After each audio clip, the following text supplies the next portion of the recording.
د جنوب غرب زون د تمیز عالی مقام د نظامی منصوبینو دیوان ته نوی رئیس شیخ الحدیث الحاج مولوي عزیز الله مظهری ورمعرفي شو.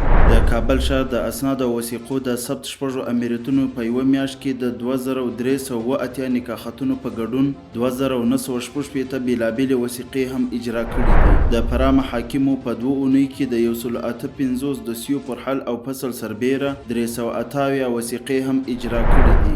د کندوز ولایت محاکمو په یوه میاشت کې د 222 دوسیو پر حل او فصل سربیره 506 وثیقې هم اجرا کړي دي. د بلخ محاکمو په 2 اونیو کې د 410 دوسیو پر حل او فصل سربیره 210 وثیقې هم اجرا کړي دي. کابل کې یو متهم ته تعزیري سزا ورکړل شوه. د غور ولایت محاکمو په 2 اونیو کې د 143 دوسیو پر حل او فصل سربیره 112 وثیقې هم اجرا کړي دي.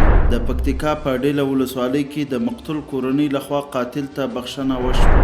د زابل د نوبهار ولسوالۍ د ابتدایي محکمې په هڅو د قتل موضوع چې 18 کاله مخکې پیښه شوې وه حل او فصل شو. د سترې محکمې اړوند د جنوب غرب زون تجارتي عمومي دیوان د 1402 هجري شمسي کال په 2مه روبه سرطان اسد او سنبله میاشتو کې 82 قضیې حل او فصل کړي دي.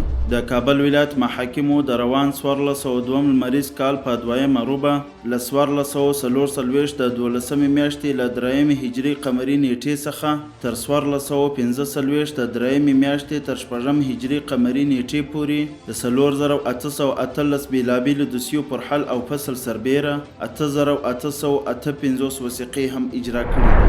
د هرات ولایت محاکمو د روان 1402 لمریز کال په 2مه روبه له 1444 د 12مې میاشتې د 3مې هجري قمري نیټې څخه تر 1445 د 3مې میاشتې تر 6مې هجري قمري نیټې پورې د 3053 بیلابیلو دوسیو پر حل او فصل سربیره 3560 وثیقې هم اجرا کړي دي. د پروان محاکمو په یوه میاشت کې د 144 دوسیو پر حل او فصل سربیره 150 وثیقې هم اجرا کړي دي.